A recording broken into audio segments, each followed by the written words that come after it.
un premier usinage. Et puis, pour si ça peut te servir de référence, cette vidéo, pour voir comment on fait pour la mise en marche de la machine. Alors la première chose qu'on va devoir faire, parce que sur cette machine, il n'y a pas de contact de référencement qui permette de prendre le point zéro de départ, et donc de connaître la taille de la machine. Donc on va le faire à la main. Alors première chose, il faut que le contrôleur soit éteint, pour qu'on puisse tourner les boutons.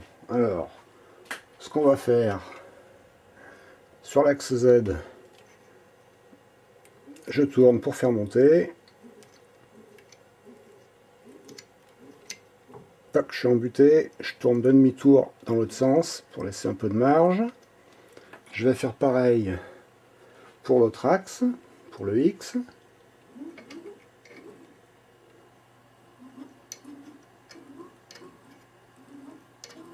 Tac, je suis embuté, je reviens de demi-tour. On fait pareil pour lui, pour le portique.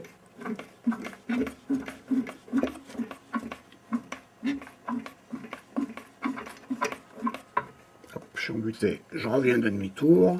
Alors c'est pas de la haute précision, mais bon, faut pas non plus trop dépasser, sinon, comme je lui ai donné une longueur, si on dépasse trop à l'arrière, on va buter à l'avant. Donc là, c'est bon pour ça. Maintenant, on allume le contrôleur.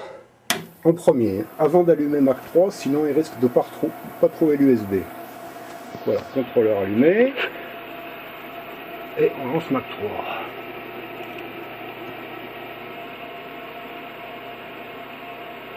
Voilà. Donc première chose qu'on va faire, donc ici, comme on peut le voir ici, les limites sont activées. Ça veut dire que quand Mac 3 détectera qu'il est en bout de course, il va ralentir et s'arrêter en manuel. Et si c'est pas en manuel, sur un G-code, il va carrément dire le G-code rentre pas. Donc, première chose, hop, on clique sur Reset pour activer la machine.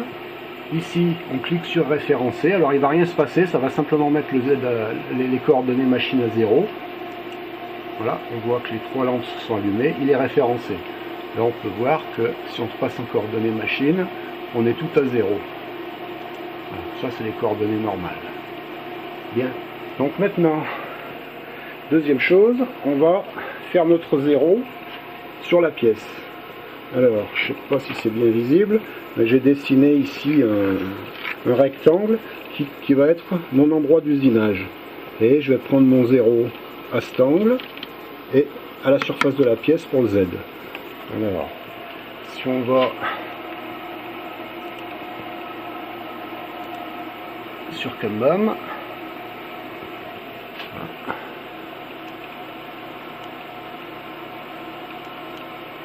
on peut voir que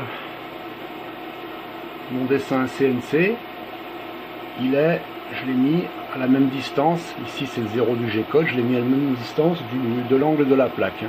Donc j'ai produit mon G-code, bon là toi ça te concerne moins puisque tu n'utilises pas ce logiciel, mais je connais pas le tien, donc j'ai fait avec ça. Voilà.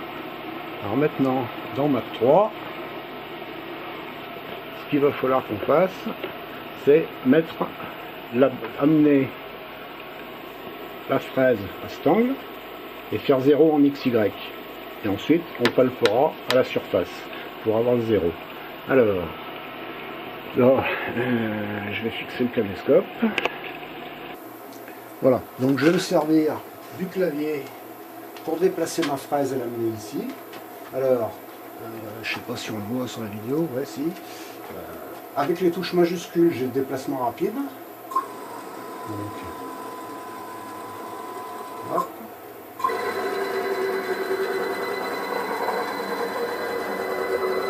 Hop. On va descendre le Z.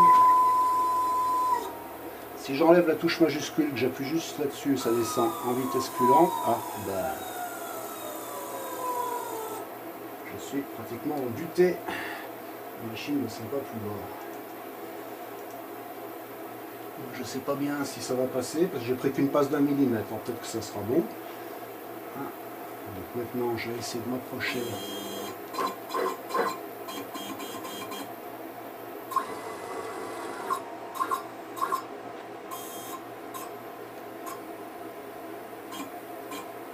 Voilà, là, je suis à la position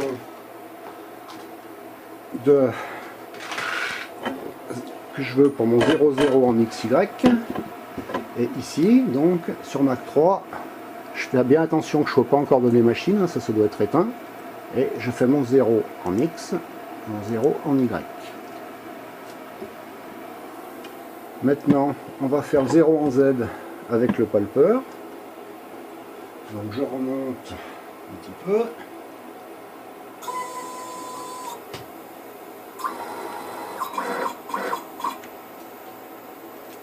Je mets le palper juste dessous.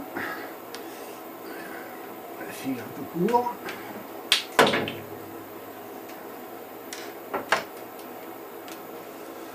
Voilà, donc la plaque dessous, il faut mettre la pince sur la fraise pour qu'il y ait le jus. Voilà.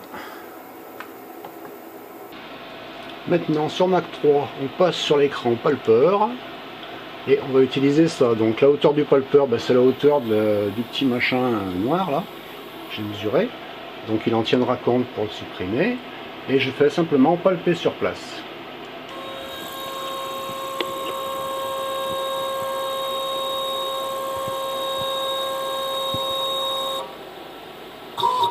Voilà, maintenant le 0 en Z est connu. Donc maintenant je reviens sur mon écran automatique.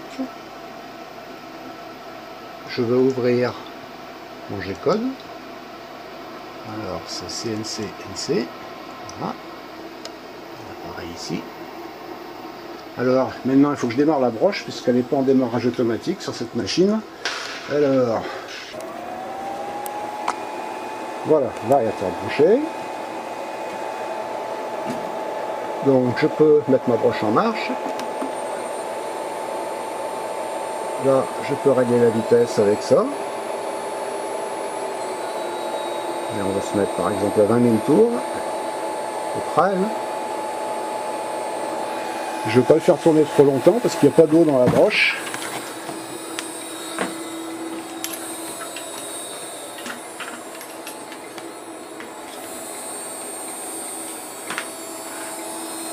Et maintenant, je vais lancer mon usinage avec le bouton départ.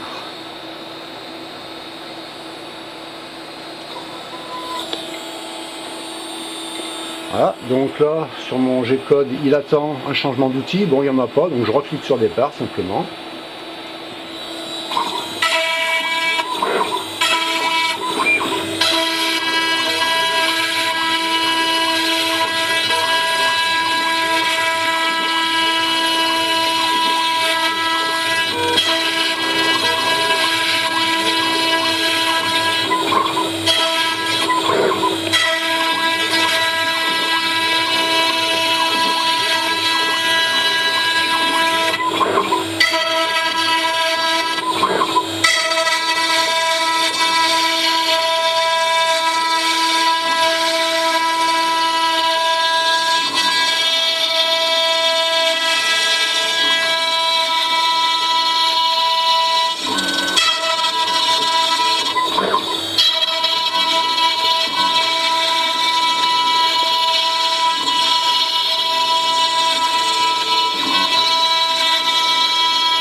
Je fais arrêter, je sais pas pourquoi.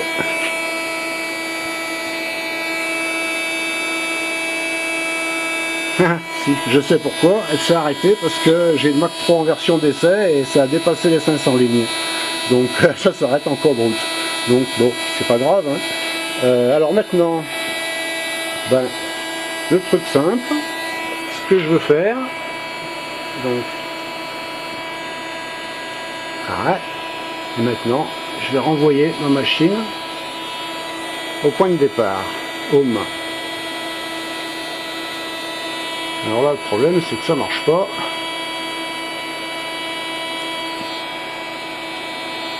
Ouais, il s'est planté à cause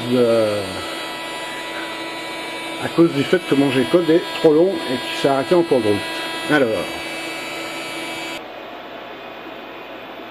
j'appuie sur Home, la machine remonte et retourne à sa position de parcours. Donc là j'ai été obligé d'arrêter de fermer le G-code pour pouvoir faire ça, parce que comme il n'était pas terminé, ça a bloqué le bazar. Alors voilà. Ouais, donc il n'y a pas grand chose pour finir, mais...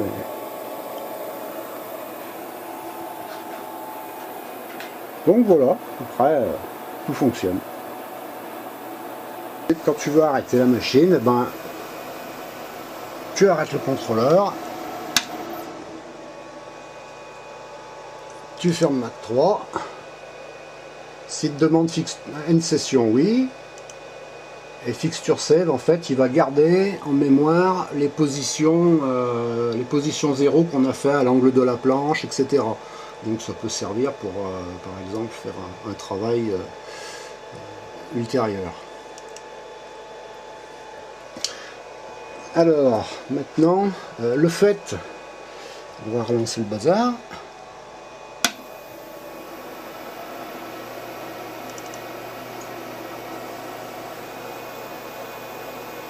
Voilà, le fait que j'ai ramené mes axes en position home, ils sont de nouveau à la position de début. Si tu touches rien quand la machine est arrêtée, si tu fais pas tourner les axes, tu n'as pas besoin de refaire après le système de tourner les molettes pour trouver le point 0. Tu peux partir directement de là. Donc une fois que la machine est allumée, que tes axes sont bien dans l'angle, tu fais référencer, tac tac, les boutons verts s'allument là, et c'est prêt pour une session de travail, jusqu'à ce que tu éteignes de nouveau la machine. Donc le coup, c'est que quand tu as terminé, pour être sûr de retrouver ton point 0 de départ, c'est d'utiliser le bouton Home pour ramener la machine au point d'origine. Si tu oublies, ou si pour une raison ou une autre tu peux pas le faire, eh ben, il faudra faire le principe que je t'ai fait voir au début, de revenir à la main, faire revenir les axes à la main. Voilà, alors...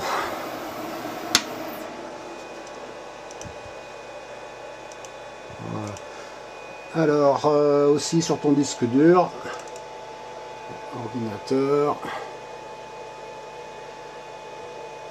data, je t'ai mis un dossier archive Mac 3 6040, donc il y a tous les écrans Mac 3 FR, c'est-à-dire les écrans marrons, avec tout ce qu'il y a dedans, ici, qui sont dans Bitmap, Mac 3 FR, donc si jamais un jour tu as besoin de réinstaller, tu auras tout le bazar.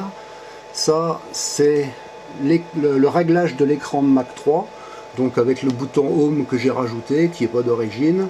Voilà. Ensuite, au-dessus, fichier config 6040. Alors ça, c'est carrément tous les réglages moteurs, palpeur, etc., fait pour la machine, donc à garder précieusement. Hein. Voilà. UC100, ben, c'est ce qui est nécessaire pour installer l'UC100, si un jour tu as besoin de le réinstaller. Hein. Donc le setup ici, le guide d'utilisation, ça c'est le lien pour aller sur internet, ça c'est pour une installation totalement manuelle, mais il n'y a pas besoin, ça marche bien avec celui-ci. C'est juste au cas où un jour tu as besoin de le refaire. Hein. Ça c'est la version de Mac 3 que j'ai installée, donc la 0.62. Ça c'est les docks qui étaient fournis avec la machine. Ça c'est le réglage du variateur, ben ça c'est à supprimer parce qu'il n'y a aucun réglage qui est bon dans ce qu'il donnait. Je te mettrai la feuille de réglage que j'ai faite. Voilà, donc en principe ben, tu peux venir chercher la machine quand tu veux. Allez, ciao.